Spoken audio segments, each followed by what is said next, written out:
In early December, I received a letter from the Homeowners Association regarding my holiday decorations. The letter, titled "Violation of Community Aesthetic Standards," stated that my display was too extravagant and out of sync with the neighborhood's peaceful look. The HOA president, Karen, had taken issue with my lights being too bright and the inflatable gingerbread house, deeming it childish. Karen had always been an outspoken member of the HOA, known for her strict enforcement of the neighborhood's rules. This complaint wasn't a surprise, though it was frustrating. My decorations were festive, fun, and part of my tradition every holiday season. I had invested over $500 in new lights, garlands, and various inflatables to create a joyful atmosphere. While my neighbors seemed to appreciate it, Karen's complaint suggested otherwise. Despite the warning, I had no intention of removing my decorations. The HOA had no grounds for this complaint, and I wasn't going to let it ruin my holiday spirit. Instead of feeling defeated, I saw an opportunity. This situation could be turned into something much more beneficial. The first step was to ensure that the HOA's complaint didn't lead to any penalties or consequences.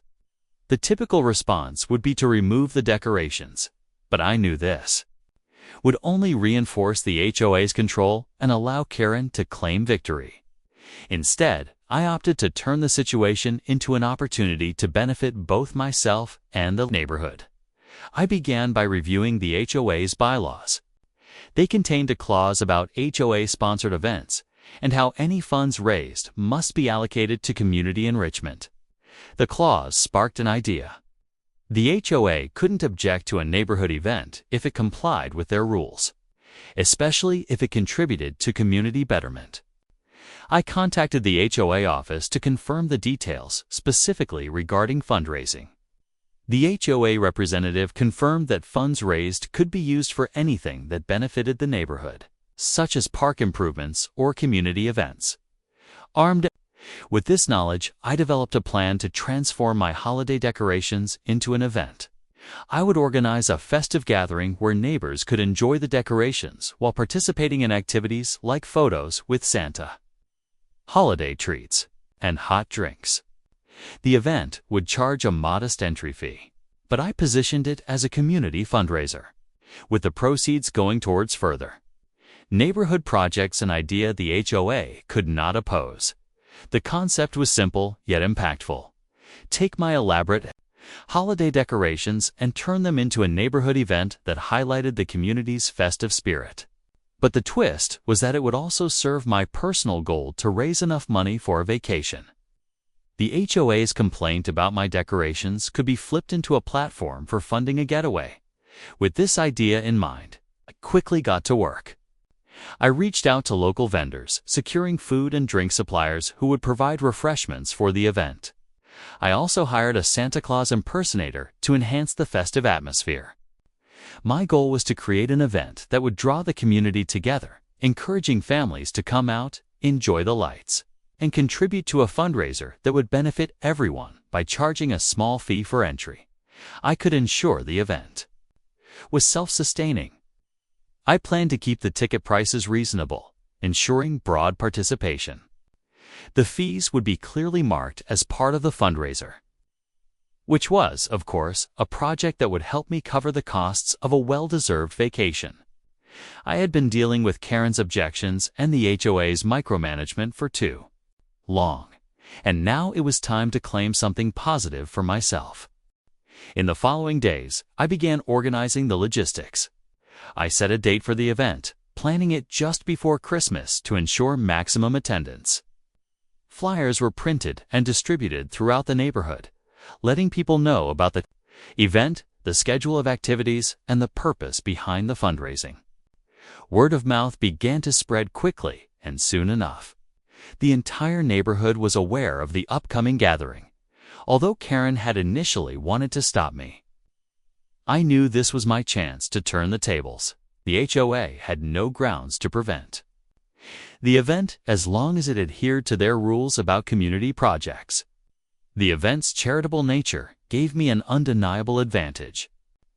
Even if Karen was unhappy about my decorations, a fundraising angle made it hard for her to continue her objections. One of the key aspects of the plan was to make sure that this event would be something the entire neighborhood could enjoy, regardless of how they felt about my decorations.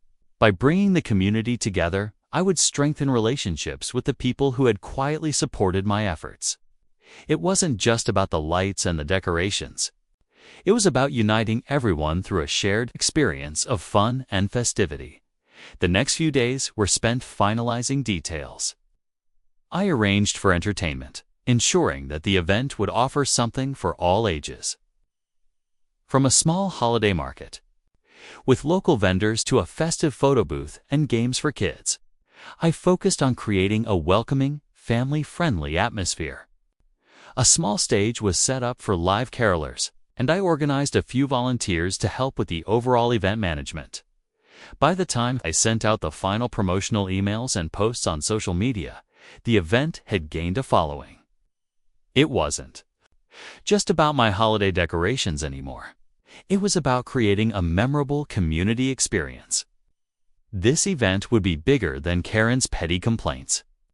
Not only would I be able to fund my vacation, but I'd also be delivering a victory for the neighborhood. One that would hopefully make Karen rethink her role in the HOA. The plan was simple but effective. Turn the HOA's objection into a profitable, community-oriented event that would offer enjoyment, raise funds, and, in the end, provide me with the vacation I deserved. The more I worked on the event, the more I saw the potential. It wasn't just a holiday gathering, it was a statement of resilience, a way to reclaim control over my own space while turning the situation into something positive with the event. Now fully planned, I was confident it would be a success. The HOA couldn't oppose it without looking unreasonable, and Karen's interference would only make the community rally behind me. After all, I was following the rules. But this time, I had the upper hand. Once the plan for the event was finalized, the next step was to handle the inevitable confrontation with Karen. As expected, she quickly became aware of the event I was organizing. She wasted no time in calling, asserting that the entire idea violated HOA regulations. She accused me of turning my decorations into a commercial venture, an accusation that was both inaccurate and misplaced. She claimed that I was disregarding HOA guidelines by charging for an event that, in her view, had no place in a residential area. I calmly explained that the event was not a commercial enterprise, but a community fundraiser. I clarified that the entry fee would not be for profit, but for reinvesting into the neighborhood. According to HOA rules, funds raised for community enrichment activities were permissible, and this event fully complied with those regulations. She tried to argue that I was still violating the spirit of the rules, but I remained firm. I pointed out that I had confirmed with the HOA office that any event that generated funds for community improvement was valid. I also offered to send her detailed event plans, showing that it adhered to all HOA stipulations. Despite her protest, Karen could do little to stop me. My adherence to the HOA's guidelines left her with no legitimate ground to take further action. While she grumbled, I focused on moving forward with the event's promotion. The next few days were dedicated to spreading the word about the event. I designed and printed flyers, distributing them throughout the neighborhood. These flyers provided key information about the event, including the date, time, ticket prices, and the charitable nature of the fundraiser. I also shared the event details on social media platforms, targeting local groups and forums where neighbors were likely to see the posts. My goal was to ensure that the entire neighborhood was aware of the event and its purpose. The more I promoted the event, the more the community responded. People who had previously stayed neutral or avoided engaging with HOA matters began to show support. The residents, many of whom had felt oppressed by Karen's constant rule enforcing, started rallying behind the idea. They were excited about the opportunity to participate in a positive community event. What had started as a personal grievance with Karen had quickly transformed into a collective effort. I was no longer the only one invested in making this a success. The feedback from neighbors was overwhelmingly positive. Parents expressed excitement over the kids' activities, while others were happy to see an event that allowed everyone to get involved. I had planned the event with a variety of activities to appeal to as many people as possible. The centerpiece would be a grand light display designed to showcase my decorations in the best possible way. But there would be much more to offer. I arranged for a local Santa Claus impersonator to take photos with the children, giving families a chance to capture memories. Additionally, there would be food stands offering holiday treats and hot chocolate to keep attendees warm during the event. The lineup of activities was simple yet engaging, ensuring that everyone, regardless of age, could enjoy the festivities. The event was scheduled for the week before Christmas, ensuring it would coincide with the holiday spirit. This timing was strategic, as it would allow the event to be part of the neighborhood's holiday celebrations. Families were already in the festive mood, and the event would serve as a perfect addition to their plans. I knew that by placing the event just before Christmas, it would garner attention from people looking for holiday activities and create excitement within the community. As word spread, Karen found herself in a difficult position. Although she had tried to shut down the event, the support for it had grown exponentially. Neighbors who had never expressed interest in fighting back against HOA rules were now talking about how they could help. This event was no longer about a simple disagreement. It had evolved into a community-driven initiative. Even some of the residents who had been her staunchest supporters now began to question her authority. The event was shaping up to be a success, not only because of the planning I had done, but also because of the unity it had fostered in the neighborhood. I saw this as a pivotal moment, a turning point in the dynamic between Karen, the HOA, and the rest of the community. What had started as a personal grievance had become a collaborative effort that offered everyone an opportunity to come together and celebrate. With everything in place, I could now focus on making sure the event ran smoothly. The logistics were set, the vendors confirmed, and the neighborhood was buzzing with excitement. I was prepared to showcase my decorations in a way that would be impossible for Karen to dismiss.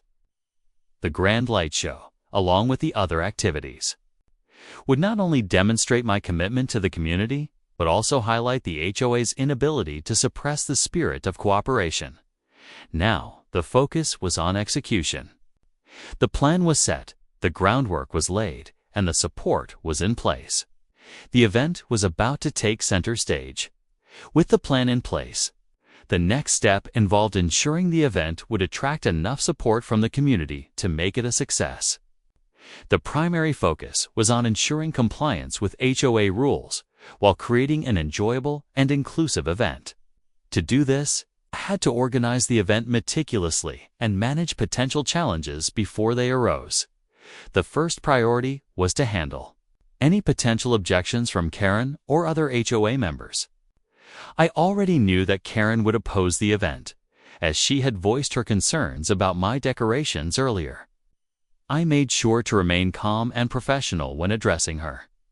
The event was designed as a community fundraiser, which aligned with HOA guidelines. By presenting the event as a charitable initiative benefiting the neighborhood, I positioned it as an opportunity for the community to come together and enhance local resources. I had already confirmed the rules with the HOA office, ensuring that they had no grounds to object. Next, I focused on organizing the event's core components.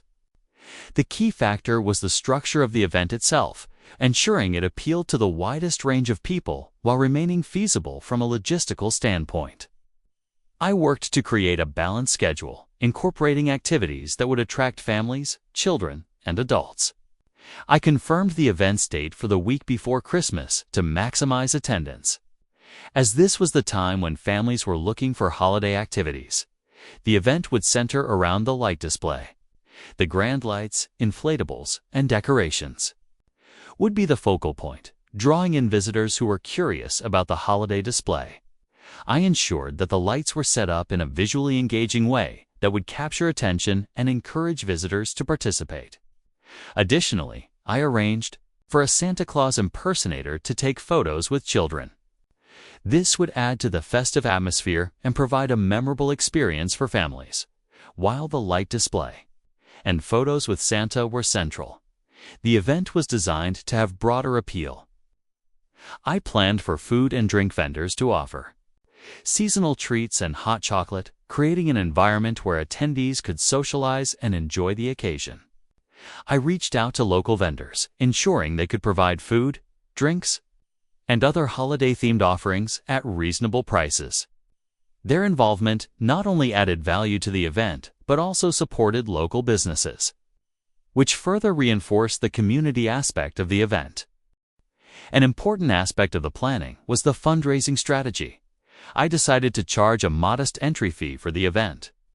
The goal was not to generate excessive profit, but to cover the event's costs and raise funds that could be reinvested in future community projects. The fee would be framed as a contribution to neighborhood enrichment, making it clear that the funds raised would benefit everyone.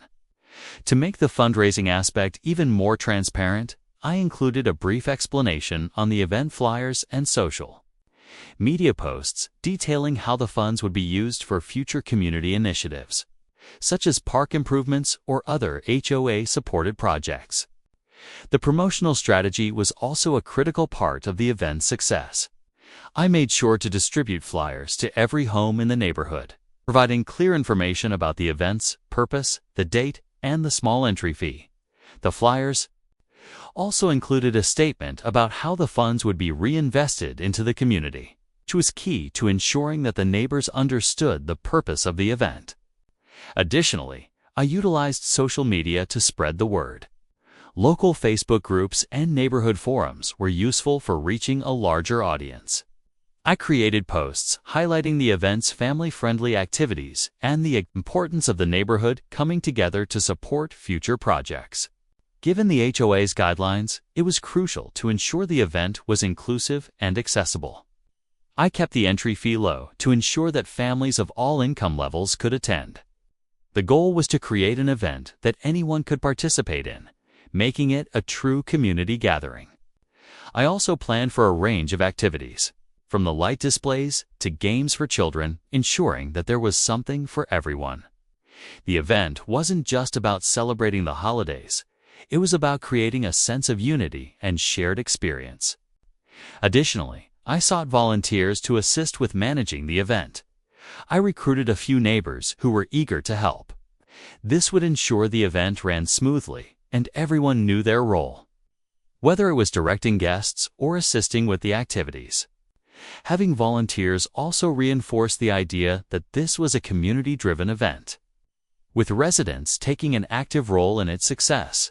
As the preparations progressed, I made sure to stay in communication with the HOA office, ensuring that everything was in line with their expectations.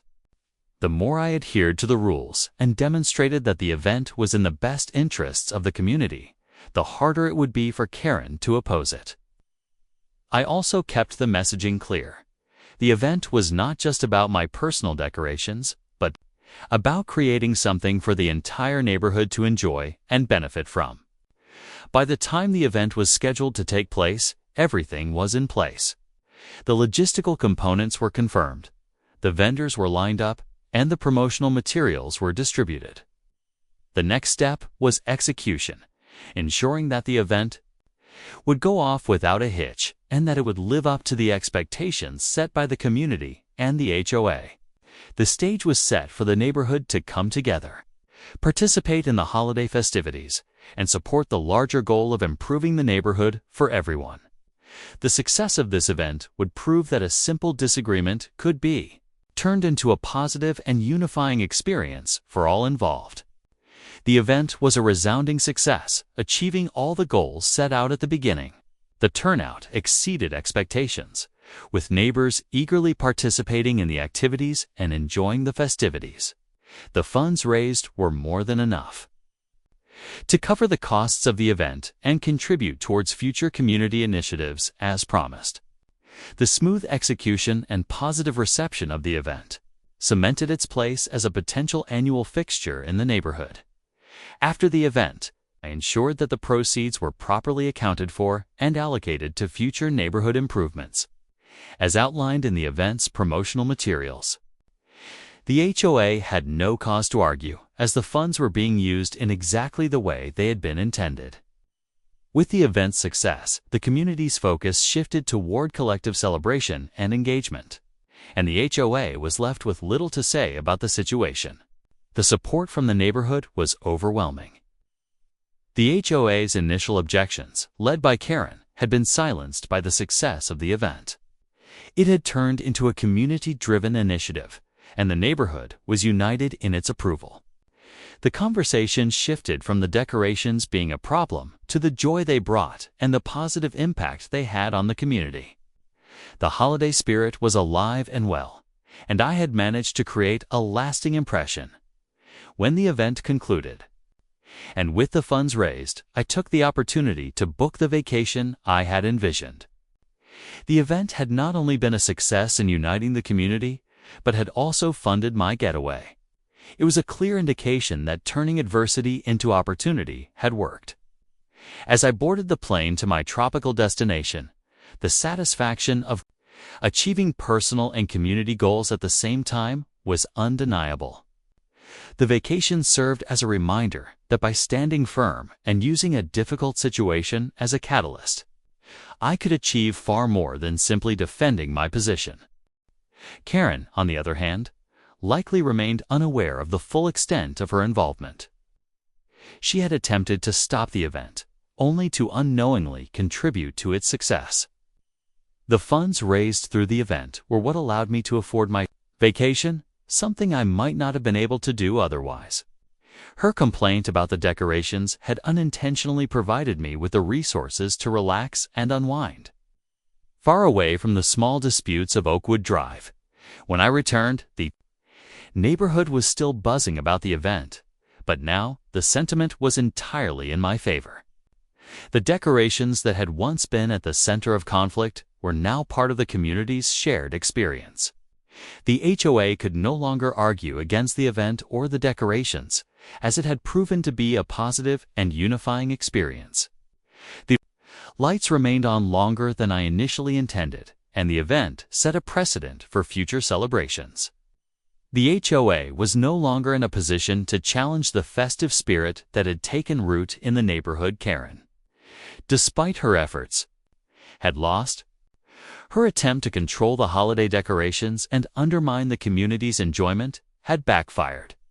Not only had she failed to stop the event, but she had also unwittingly funded my vacation, while she continued to stew over the event's success. The neighborhood had moved on, focusing on the positive aspects of the gathering. The decorations stayed up longer than originally planned, and there was no push from the HOA to remove them. Karen's complaint had become the catalyst for an event that had brought the neighborhood together and provided me with the means to take a much-needed break. The true irony of the situation was that Karen's opposition had led to a personal victory.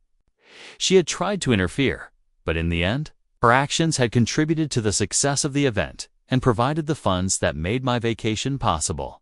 The very thing she sought to prevent had enabled me to achieve my goals, both personally and within the community. The payback was complete, not through confrontation, but through taking advantage of the opportunity presented by her complaint.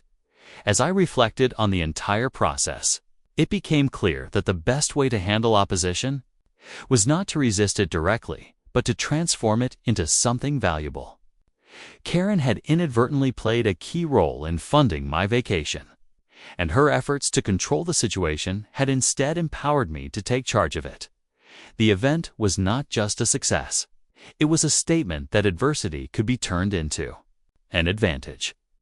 And with that, I had not only won back my holiday spirit, but also achieved a personal victory that would stay with me long after the lights were taken down.